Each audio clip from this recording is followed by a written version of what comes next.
All right. Yay. My name is DrSharnael Wolverton Sehan, and I'm super excited to have Pastor Carmen Stetter back with us. I would love to make sure that we're live first. It looks like we It are. says live on this end, but you should double check it. Okay, awesome. You never know with this tech stuff. I'd love to. Of course, everybody's barking and freaking out. Just a minute, guys. I am super excited to have Carmen back with us, and we're having a very interesting discussion today on this topic of overcoming the religious spirit. As we are getting ready here, and I'm going to have her introduce herself and kind of give a little background. I would love to hear where you guys are from, what city, what state, what country, where you are, and kind of be able to kind of see who's adding their frequency into this discussion here today. But Carmen, I'm going to let you go ahead and tell us a little bit about you. It's your first time being on our show. I was on your show last week, and this is your first time with us. So please do give us a little bit about you. Okay, cool. My name is Carmen Studer, and I also have the nickname Pastor Dragonfly, and that has a whole backstory. I'm in my 50s, and I have two children. One's 28 and one's 24, and they're amazing humans. I homeschooled both of them until they were in high school. So that was a really, really fun experience that I had in my past life. I started an environmental company with my former husband, and that is now one of the largest. It might even be the largest environmental company in the nation, maybe even globally. I don't know. It's grown a lot. We sold it in 2002 or so. And then once the kids went back to school, my daughter had been in acting and I started doing producing. So I had produced a couple films with some people, which was a really incredible experience. And one of those films led to me starting a charity. I co-founded a charity where we were helping guys out of prison. And it was really, really intense. And I did all the frontline stuff and I loved it. Mac White, one of the young men that I worked with, has been on my channel a lot if you have any interest. And I just connected him with Sean Atwood. And so now those two are going to do some stuff.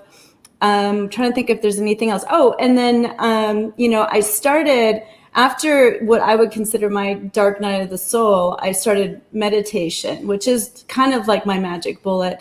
And I do work with people one-on-one, which is like, I absolutely love it. I love watching people transform themselves.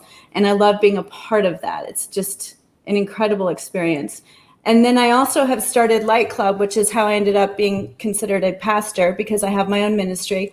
And that is all about, if I had to say one thing if I can get children to be able to sit in a room with a bunch of other kids that are pressuring them to do something and they can stand in their God connected power, then Light Club has been a success. That's what I'm working on. So That's that's awesome. that's up to speed right there.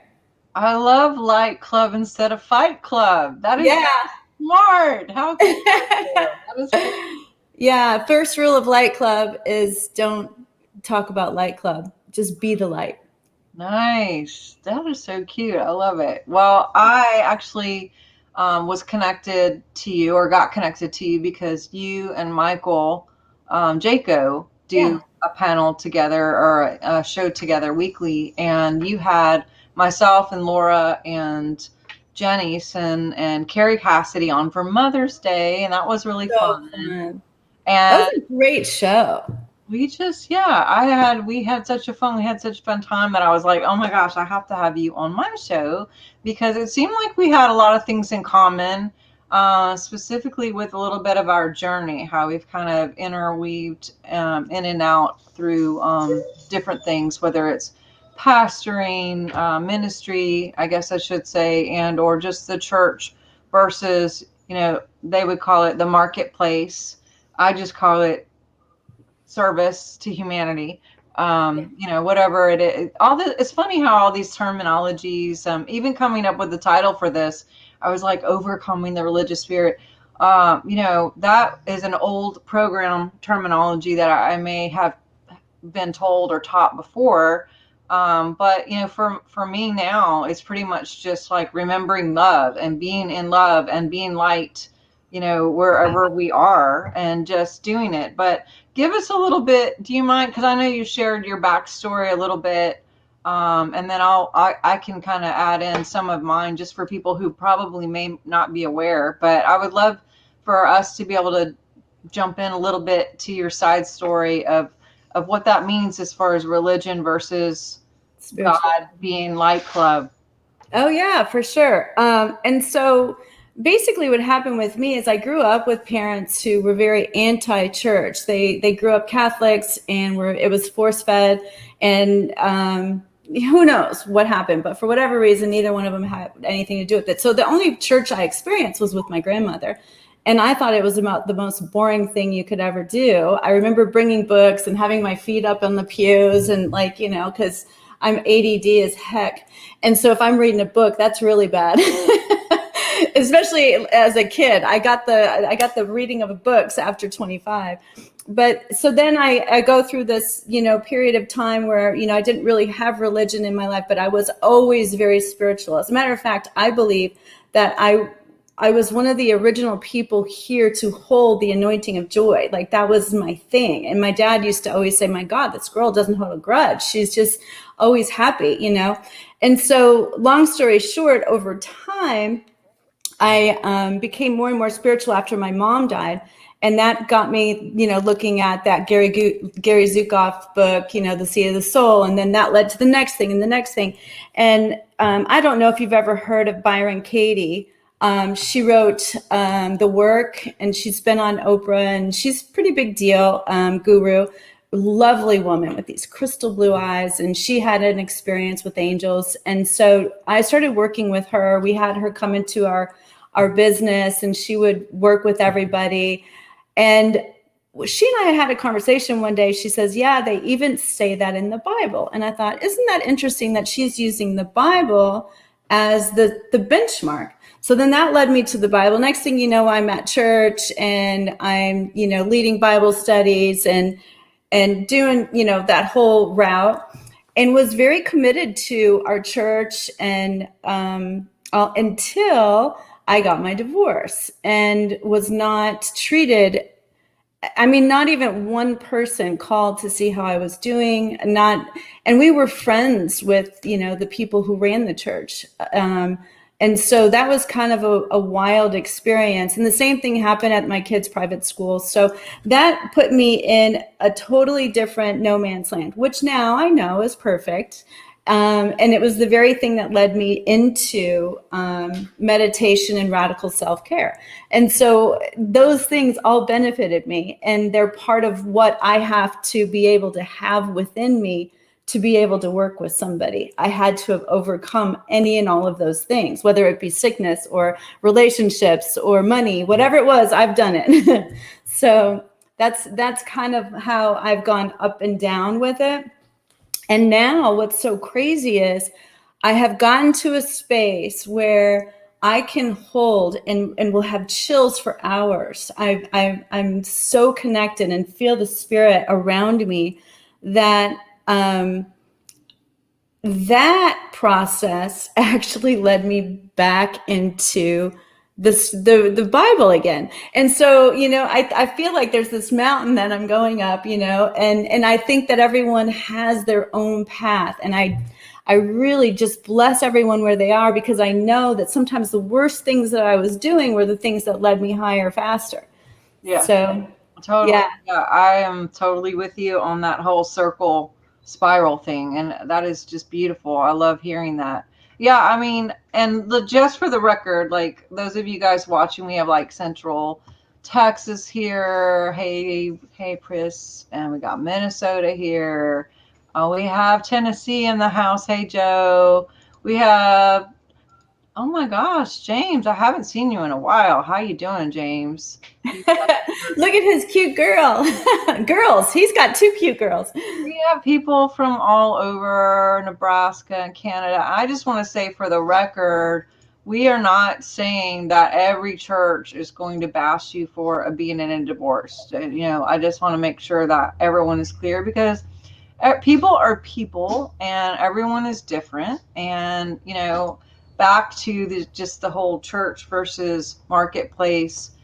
For me, church is us. We are church. Like, these are my stained glass windows. I have a few tattoos, whether you like it or not. And also, we just God did not call us to be in necessarily a church setting and to keep it all there. We are called to be in service 24 hours a day. And there was a song when I was a kid that I remember. It says, "A church is not a people. Church is not a steeple. A church is a people." And then the chorus went, "I am the church. You are the church. We are the church together."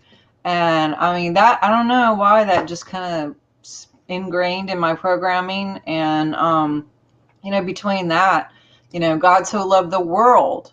It doesn't say God so loved the church. God loves everybody no matter what the situation, and looks at the heart of all people, and doesn't look at the religious activities necessarily, but at the motives and the purity. And so, yeah, I'm with you on, like, I went to seminary, went to Bible school, before seminary, did the whole not pastoring, but I guess in a way pastoring, because yeah, it was conferences, and we had meetings, and lots of meetings and lots of conferences, and then we had our local stuff. And so I enjoy the group and the accountability, and I think that you can have accountability everywhere in different ways now, especially with social media. And we don't have to just think of it as this like little four walls of things, but that it's your being, it's your existence, it's who we are and who we can be, and our opportunities there to just radiate and love and be kind, no matter what situation anybody's going through. So I'm really sorry that you did have a bad experience with that. And yet it has gotten you here. And Yeah. right. And Yeah. and this ability to relate to people who maybe didn't feel so unconditionally loved in whatever situation they were in it when they were in a church setting. And so anyway, all that being said, I just want to make sure, because every church is different, every religion is different, and we're not picking a religion or a church. We're just explaining what happened to us, Our experience. and our experience. Yes. And it's our opinions too. I mean, everybody has an opinion about it. And I've talked to people about, like, I don't know, like, to me, the ideal church, I know that there's some out there that are just amazing. I think that to be an elder, like it says in Titus, is to be above reproach. But I don't believe, me personally, this is my own personal opinion, I don't believe the churches are set up to win, and I don't think they're set up to disciple. And so that's why I started the Wilderness Church too. Once a week, my friend Carla and I get on and we talk about church stuff, or we bring up, the armor of God, or we do different things. And we want to create a place where people can be on the fringe and start sorting through. There are something like 30,000 different Christian sects. And so where are people supposed to go to know what's right? The guy that owns this church or founded this church disagrees with the guy, 10 miles down the road, completely 100% completely disagree. And I feel like that pushes people into a place of the unknown. And I think that's why Light Club was really important to me, because to be able to have that sacred heart and to know that that's your compass and that's your connection, that's that difference between spirituality and religion. Spirituality is, when you're there, it's a feeling, it's a visceral like experience. Whereas religion is more of, a place where you have to believe the same truths as the people in the church. And so I feel like sometimes that throws stones before somebody even can get a chance to get in the church to learn about it. And so I think that there's a place for people to sort through some stuff and get comfortable with the fact that no church is going to be perfect, just like no man's going to be perfect. Yeah, and something that I just in my own observation, for example, health. I quit doing soda, I don't know, 2 decades ago or something, but that's my personal journey, and I wasn't like mad at anybody else if they were still going to drink soda, and I wouldn't go over and try to get them to like force them to stop drinking, Coca-Cola or Pepsi or whatever. It wasn't just this like me had this belief and you have to do everything, so I feel comfortable kind of deal. I like just the freedom of everyone being where they're at, and for people to just, my journey may not be like yours or anyone here, but it's just the fact that we're in the journey, that we haven't given up, that we're doing our best, that Still climbing that mountain. yeah, I mean, especially in this day and age, people are really seeking truth. Truth is just, and when I think of like all the rules, regulations, the meetings, the voting, you have to think like me, that to me is just a bit of a turnoff, because, I don't think that God is into that. I mean, obviously he was pretty pissed off. Jesus, and in the Bible was actually PO'd about, a lot of things that were very religious, and had some things to say. As a matter of fact, the only really negative things he had to say about anybody were people who were very religious. And so, I mean, he hung out with everybody. He loved everybody. And I think, that's kind of my 2 cents of just like, letting things be, and I'm not saying that we shouldn't have some basic rules, but I think the royal law is love. Absolutely. And so when you have the intention and the base that everything comes out of love, then, and every choice that you make, everything that you do, everything you eat, everything you drink, everyone you hang out with, every job you have, if everything comes from a place of love, that should be the royal law. That is the royal law. Absolutely. What do you have to say about that? And no, I think it's brilliant. And going back to what you were saying, when you were talking about that feeling, I think of a narcissist, because a narcissist isn't happy unless they're evangelizing you to be the way they want you to be. And I think that that's the piece that I think a lot of people are ready for people to lay hands off. There's people, like, let's say there's this woman in the house and she's doing tarot cards, and she lives next door to somebody who's at church, but she and her husband are hiding everything that they're doing. They're into porn. They're doing all these hidden things and outwardly judging this one. And that's where I feel that there's the biggest mistake. I think that we are supposed to expose evil, but to get the sawdust out of somebody else's eyes, I think where the mistakes happen. And that to me is very narcissistic, very religious kind of spirit. Like, I'm going to make you believe the things that I believe, or I'm not comfortable. And for people to be able to be comfortable regardless. And I think the same thing happens. Like, I work with clients on this because people have a hard time with tolerance. And so they'll be like, I can't even be in a room with somebody that's going to vote for Biden, or I can't be with somebody that's going to be in the room with Trump, or whatever. And so here it starts with, I'm in bondage in that room, to, well, maybe I could just sit there and not, participate. Or maybe I could leave the room and come back later. Or maybe I could make a joke about it, like, okay, how long is it going to take them to start going in on, the politics or whatever it is? And so you start playing with your frequency and how tolerant you can be. That doesn't mean you have to be participating. But if you have no tolerance, then how do you grasp those people who really are at the edge of the gates of hell? Because you're just not going to be around them if you are always throwing stones at them. Not that you should be hanging out with bad people all the time anyway. I mean, there's this balance of reaching out and being an example, or sharing tools, opposed to getting on people. And I think when somebody wants to get on, I think that would be I would love your opinion on that one. When you see somebody wanting to get on, like, oh, they shouldn't do tarot cards, or they shouldn't, see an astrologer. That's But the devil. Yeah. But the way they attack that, what do you think that is in them, that they can't just let that person have their own journey? Yeah, well, and that's what you and I have discussed a few times, like on your show, and then like off camera, with the frustration of just like, I think I shared with you something that happened to me a couple weeks ago. Is like, I don't recall.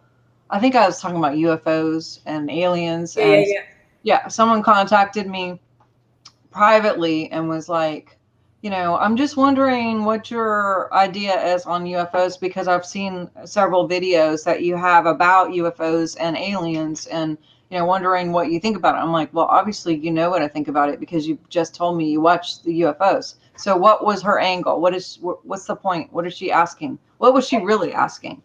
And then she's so uncomfortable with that idea. And to me, it also means she likes you. I mean, that means she wants to listen to you. But if you have that one belief, then you're no longer credible in her mind. Does that make sense? Yeah, and I could tell that she was uncomfortable. And this is something that happens not every day, but it does happen. And so I was like, well, that UFO just stands for unidentified flying object, right? And she's like, yeah. And I'm like, okay, so what are you really asking me? If you've seen my work, and and she basically was like, well, I was just wondering because it's not in the Bible. And first of all, it is, but I was just going to say that. Yeah.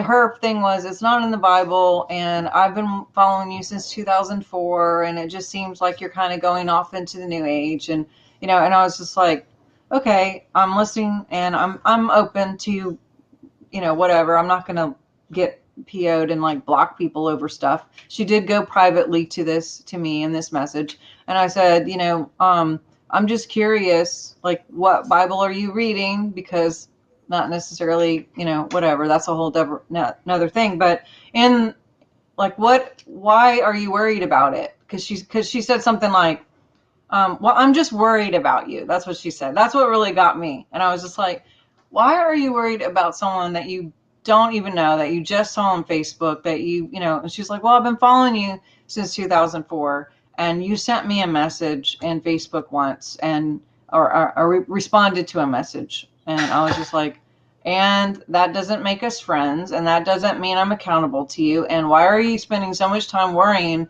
about what I'm doing when you could be worried about what you're doing? Like, let's just reframe. Like, there's really people who are out there doing whatever they're doing, actually looking on other people's Facebook and then trying to start a fight or challenge them or be contradictory, or what are you doing? Why are you doing? Or on the flip side, maybe she actually is literally at home worried about me.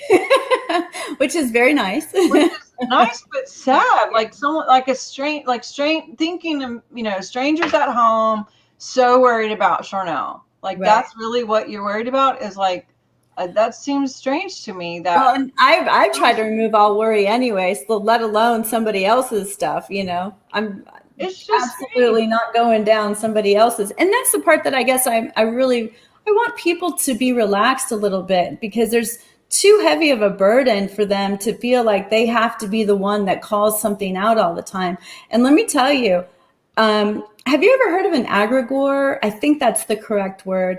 And it is a concept of when a bunch of people feel or talk about something so often. For instance, like going over the San Francisco Bridge. Oh, this is so scary. People die here, like blah, blah, blah. It creates a collective consciousness that's kind of heavy over that area. And there's people who are empaths can be driving over that bridge and they will feel it.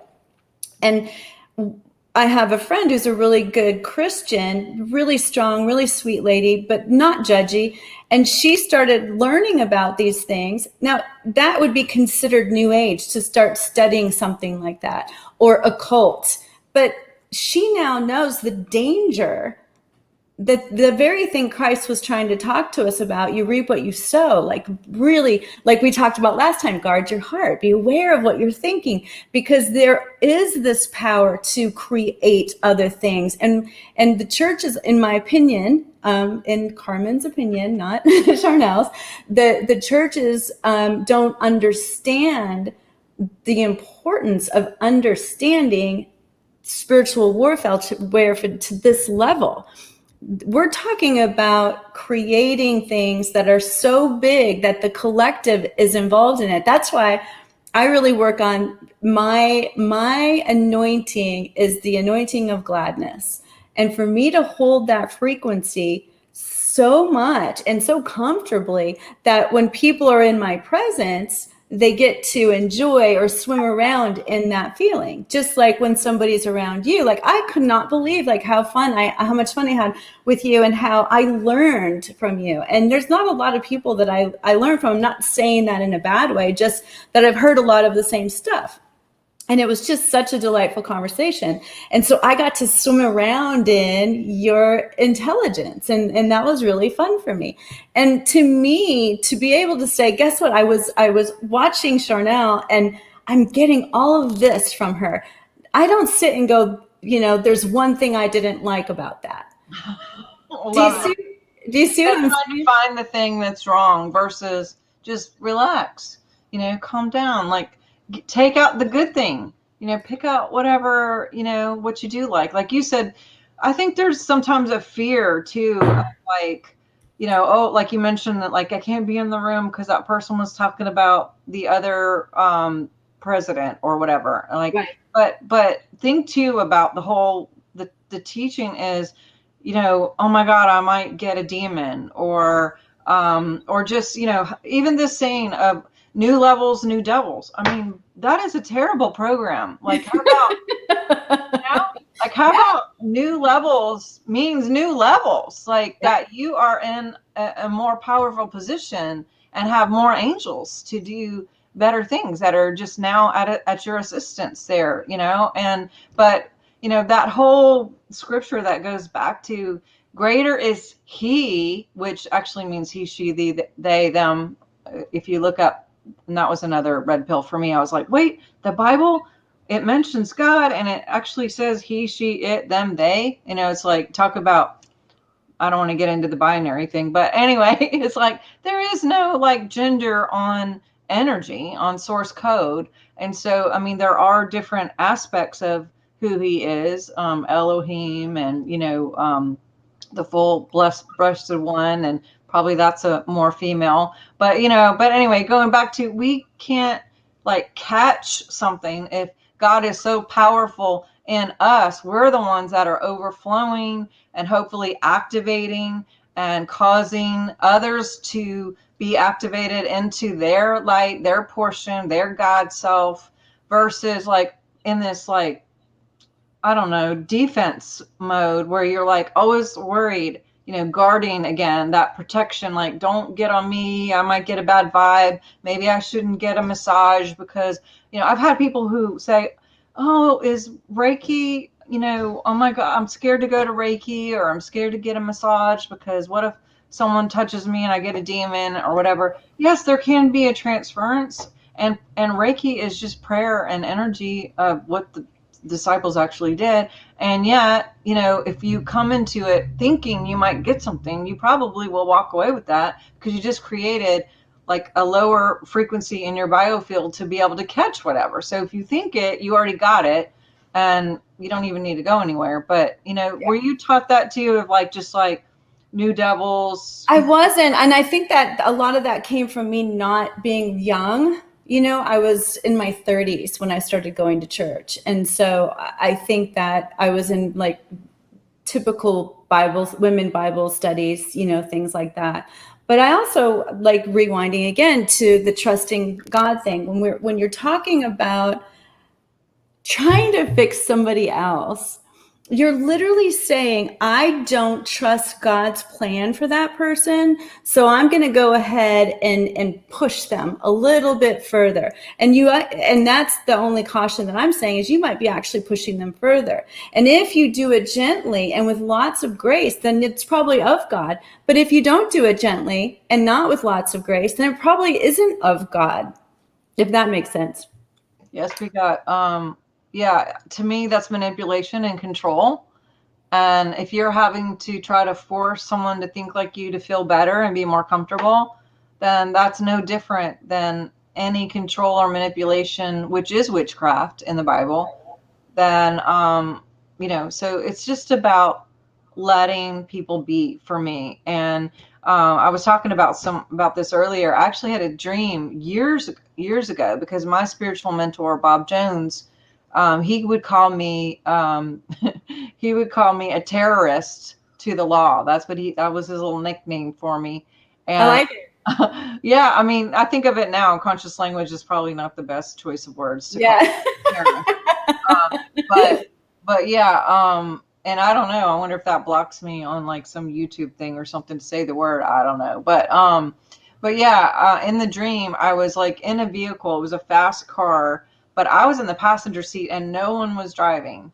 And we were just going, and a police officer, like, the lights came on and whatever, followed us and like pulled us over, and basically was trying to give me a ticket for going fast. And I was just like, I wasn't even driving, God was driving. I was just in that passenger seat, which is good in a dream. And, I can't make dreams happen, but this is just what the dream was. And when I woke up, the phone rang and it was Bob. And Bob was like, "You saw it, didn't you?" And I was like, "What?" And he was like, "Yep, you're a terrorist to the law." And I was like, "What are you talking about?" He was like, "The law represents the police." And it was like trying to pull me over and trying to keep me from being on the road. Your car is who you are and your purpose. Yeah, and it's your drive. Yeah. And I wasn't driving. It was God. I was letting God, do it. But I said, so cool. I love that. Yeah. And I was just like, well, so what exactly does that mean? And how, I was thinking, what? And he's just like, how you just like irritate, why I don't like the word irritate. That's the word he used. But for me, it's an igniting. It's like, I'm just going to be, there's some star seeds, some people who are just like here, like yourself and what you're doing, to just like ignite and instigate and activate. And, some of us will be in this vein and some of us will come later. And some people are forerunners. That's another program, but, or language, Christianese. But yeah, I mean, what are your thoughts on the whole religious spirit versus, that I think it's the same thing that people are going through with cognitive dissonance about things that they don't agree with. I think it's so suppressive. It's so, but it says more about that person. And if they can just begin to look at, this really triggers me. Why does it trigger me? It could be that I'm supposed to have my own channel, because there's different levels of this mountain, and I might be able to have, they might be far ahead of us, and they might have all the answers. They're frustrated watching us. I don't know, but to allow yourself the inquisition and the space to question yourself, because to be that uncomfortable that you want to stick your head in the sand or attack somebody else, that's not healthy. No, and were you taught warfare too, where it was like? I was not. Jesse Zaboter is the one that's really kind of introduced me to that. It's funny. I think I naturally, I think my faith is so high, like crazy high. I have looked things, including like, I might have to let you go on Monday from your job. I can't wait to see what God has here. I've literally done that. I've literally looked. And it's so crazy because that next Monday, the woman who he was gonna keep decided to leave, and I was able to stay. But I wouldn't have cared. And I think that that's the piece that people do not think that beautiful. It's like they're on a hike, and they have to stay in this one way. But there's a tiny little path going this way. It's going to take them to the most beautiful waterfall in the whole world. But they're not willing to get off that path and explore something different. And it doesn't mean you have to go against your religion. I think that there's so many benefits to having tribes that, love each other and stuff. But to be open and to realize that God really is in there. He's in us. Yeah. And as we get that faith higher and higher and higher, there's this beautiful alignment and this incredible connection that happens that I wouldn't have known about had I not left the church, because it was through meditation. I am so sorry. My cats are having this crazy fight, and my daughter will kill me if I don't go do something about it. So you can keep on talking. I'll be right back. Yeah, I was just going to say that for me, going back to what you were saying of just letting things happen or feeling like, a job situation ends, and it's like, it could be scary, right, guys? I mean, some of you probably have been in situations where, it's familiar, you're happy, things are going the way you want it, you're a planner, you have all this set up, and you think you know all the steps, and then like something comes out of your steps, and it can be a little bit scary because it is uncomfortable, it is different, it is new. But going back to what she says, one of my decrees that I got from Robert Stevens, he talks about is, I trust God in me. I trust God. I am secure. I see cure everywhere I go. And having that not just words, but knowing that no matter what, God's in my cells. God's not going to let God down. So Right. like, as long as my intentions are pure and I am in integrity and I'm walking in God, who is love, who is light, then whatever things happen, they are for me. They're not happening to me. It's not a bad thing, but even when it seems out of left field or something is, different, it doesn't make it bad. It just makes it different. And sometimes there is uncomfortable portions of that, but it doesn't make it bad. And if I can just always go back to, only God things happen to me. God is the only power and presence acting here. And that whole Romans 8:28, everything works out for me. Everything works out for those who love God, and I love God. And so when we remember that, but not just remember it, but know it and believe it, be alive in it, then that is the energy that's going out in the field. And that biofield will radiate, but it also magnetizes back, and you will start creating situations like, let's say in your job or whatever. It's like, now you have this other opportunity that comes up, and it's like, okay, you get real creative when things get weird, right? So, but yeah, I'd love to hear. And had I not learned to meditate, I wouldn't have learned how to listen to God. And so then I'll give you an example. I'm out on the road in Dallas. This crazy storm is coming up. They're like sirens going off everywhere. There's like this tiny little flood. Everything's like everything that I've ever been trained to said, don't go through there, stop, turn around, do whatever.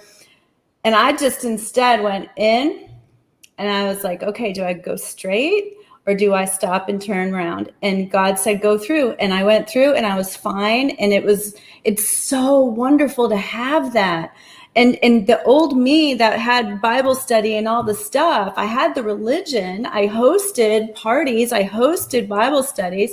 And one of my biggest beefs with it was, we're sitting here, we've got all this power, all this money. I was in a very wealthy neighborhood and, a huge, crazy, rich Bible study. And I'm like, we're sitting here debating Romans when we could be out in East Dallas helping people, change their lives, and it was always something that didn't sit right with me. I think it's because I am a doer. I'm not like, I don't like to sit around. I like to like move around and do things. And so I think that was part of what made me that way. But to get, and then what was there was another one I wanted to share with you, because I think it helps when you can put that, how it applies to your life. There was another time that I looked at it and I was like, okay, I have to have this, if I didn't have this, I wouldn't understand. And that goes back to spiritual warfare, because if my heart is sacred and if my connect is pure and I work hard to keep myself pure, then I'm going to have those answers. As a matter of fact, it's my belief that I keep it high enough. If I keep that frequency of love and joy and curiosity and all of the highest level ones, it won't even come into my field. That's right. And that's been my experience. And I wouldn't know how to express that had I not learned from other teachers who were not of the same religion. Yep.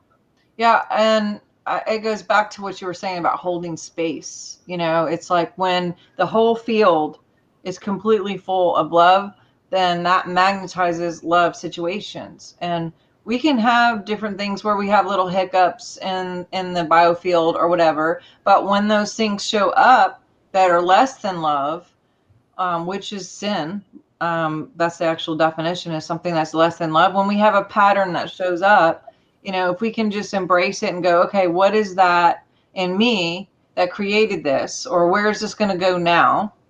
And with God in me, and, transmute whatever. And then it's like constant recalculation, like the whole GPS. If the end result is home, which is God, then it doesn't matter. We can make mistakes even out of the pure hearts that we are. And God will be like, recalculating, just like you said, you went in and you were like, which way? You're physically saying, which way do I go? God will show you. And we can be literally directed with our steps of just getting quiet for a minute and listening and staying. And, it's just an awesome, beautiful journey. I love you with words, because there's an example of how I swim around in her field. Less than love. I'd always heard it as missing the mark, and so I love that. That's so incredible. And how it has to be just a teeny bit bad to be less than love, right? So we've got high standards that we have come far, far away from when you think about it. But that's awesome. I love that. Less than love is sin. And I did think of the other one. And the other one was when I started working with some of these people like Michael Jaco and some of these girls that are whistleblowers and stuff, people are always like, oh, I'm praying for you. It's so scary. You're putting yourself out there. It could be dangerous, I had one moment that I was afraid because I was home alone. Something odd happened. Then something odd happened again.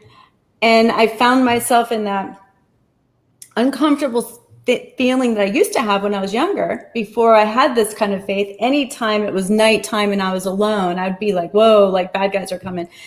And when I just cognitively thought about it, and I was like, nope, I got to have that heart of love, because that is praying in the name of Jesus, which is my big thing. Is if I'm praying in the name of Jesus, that doesn't just mean I'm saying his name. That means I'm of his nature, because they used to name people after that. And so I was like, okay, I'm going to get into that nature. Okay, I'm there. And then I was fine.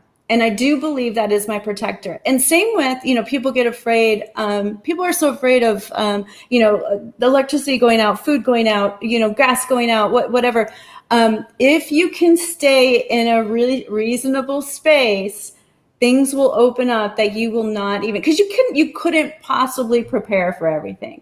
Yep. You couldn't. You could have a bunker and a armored car and all kinds of guns and all kinds of stuff, but guys with more ammunition and stuff could come and take it all away. Yep. And so you just have to at some point say, okay, is it more valuable for me to regulate my mind than it is for me to worry about what's going on in the outside? Yep. And I do think that's where we're switching from. I think that the Piscean age was all about the material, and then the Aquarian age is, all about going in. And Yep. so. Yep, that's one of my number one things. I'm always like, it's an inside job, because we only get what we are, right? So if we're looking inward and we are aware, and like you said, the curiosity, the love, and we're coming from the foundation of love in every choice that we make, then we're going to be guided. His sheep know the voice of God. I mean, we know the voice of God, because it's literally in our technology. We have it in our DNA. You cannot be separate. And when we make ourselves separate, that's the only thing that causes problems. That's whenever we look at God outside instead of remembering God inside. The kingdom of God is within. And going back to what you were saying about space, you've mentioned this several times now, holding space of love, or being in a room with all these situations, but you're still holding peace or holding space. For me, that's where alchemy is. It's, the scripture actually talks about it. It says we wrestle not against flesh and blood. That wrestling means we vibrate against. So we are holding love in all of our cells, and we can picture that, or maybe not even picture it, but just be love and be the being of who God is in us. I'm not saying that I'm God. I'm saying God is in my cells. And when I walk in a room, I am bringing an activation. When I do a show like this, I remember that I am activating that. When I wrote my book, this is an activation. Like everything that I, in my heart of hearts, I mentally, spiritually make an intention that God is the only power and presence acting here within me. And I look for the results of that. And I imagine the results of that. So no matter what your situation, like you said, this happens, that happens, God's not going to let God down. God is in all my cells, and he doesn't forget himself, and he definitely doesn't forget us. But that's what that, again, going to that alchemy is, when there's more of us that are awake. And I am believing right now there are so many awake, aware people on the planet.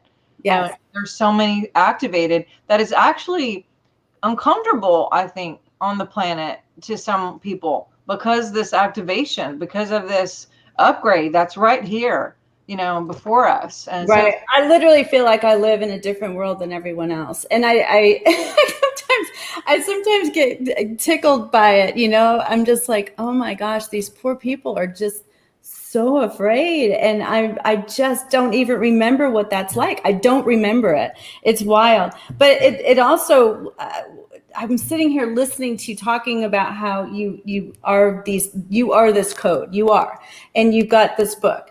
But 10 years from now, you're going to be at an even further journey, which is going to be awesome. And that's the beauty. And one of the things that I want to make a call to, because I know there's a lot of brilliant people who love the Lord.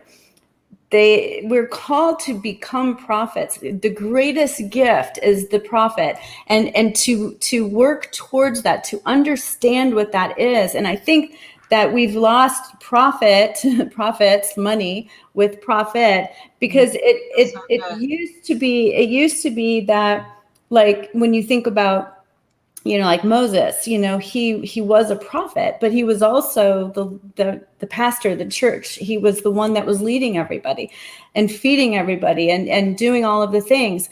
And we've gone away from that. And now we have boards. We have church boards, and they're making the decisions, and they're not doing it based on profits.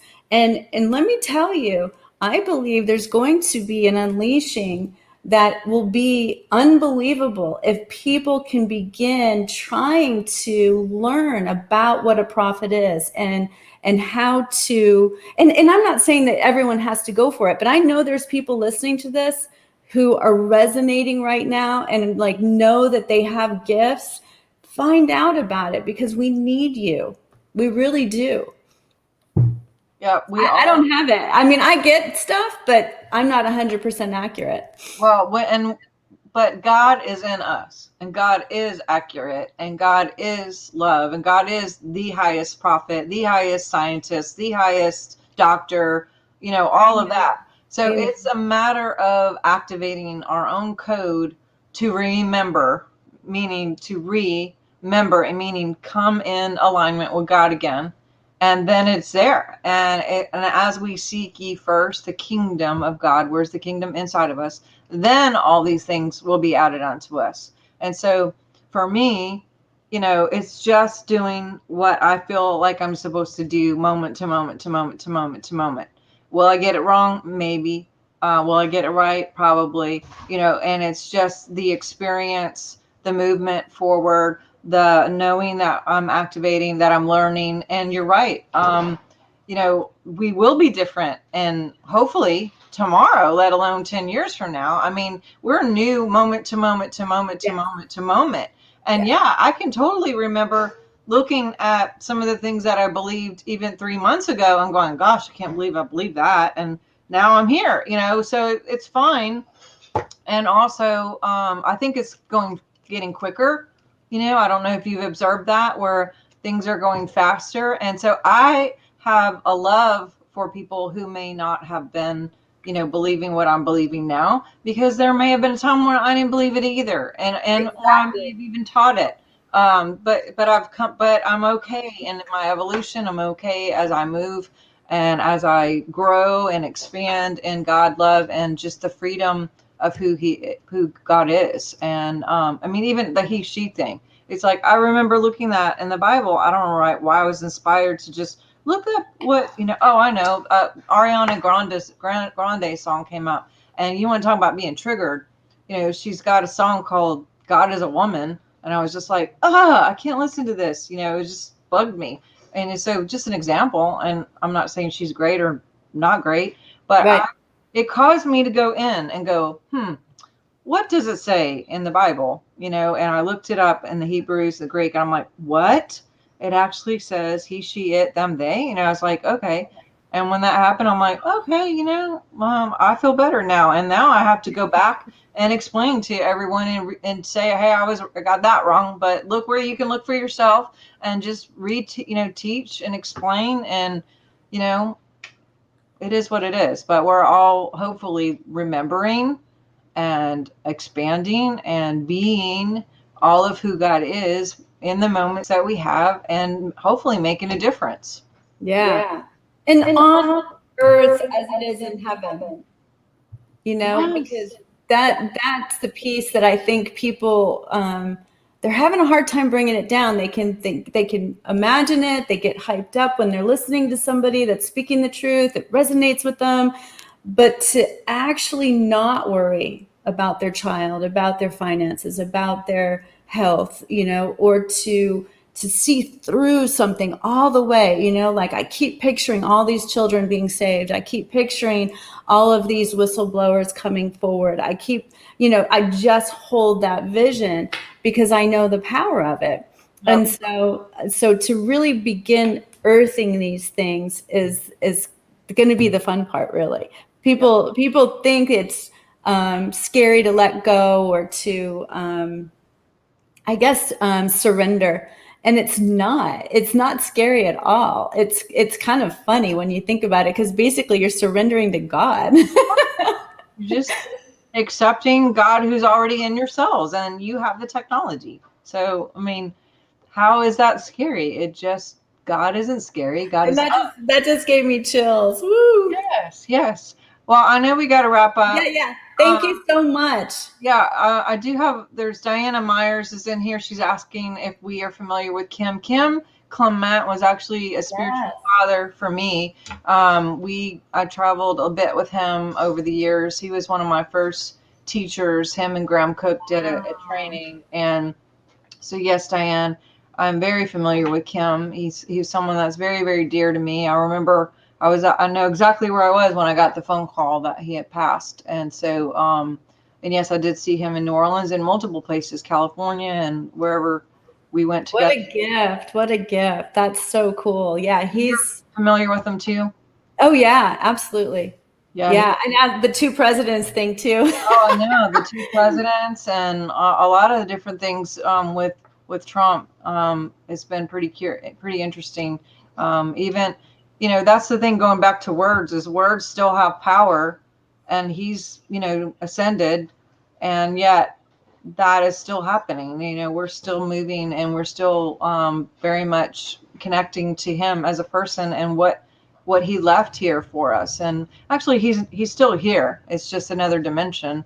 But interesting how that would come up. But anyway, Thank you, everybody. I appreciate you having me. Yes, and let people know, where can we find you? Where can everybody connect? And my website is carmenstuder.com, and my YouTube channel is just my name. And then I do a podcast with my daughter, which you can find on Spotify, iTunes, and YouTube, and it is called Let Me Ask My Mom. Oh, I love that. Speaking of, my daughter's calling me, so that is okay. So funny. Bye. When that happens. Thank you, everyone. Love you so much. We will be in touch. Thank you guys so much for being with us here tonight, and definitely go check out all her links. I'm going to put links in here, and you can find her website and everything. But also, please go to swiftfire.org. go to swiftfire.org and please get on the newsletter, because no matter where we are or what we're doing, that is your best bet of knowing what's happening, who's coming up, past videos, past interviews, just resources, books, and all of that stuff. So love you guys. Thank you all for watching and for holding space where you are and what you're doing, because guess what? We're here doing this, but you are where you are, and we need you doing what you're doing. So keep on being light and love where you are. Keep on igniting, keep remembering, and we will look forward to seeing all of you guys very soon. Talk soon. All right. Bye. Bye-bye.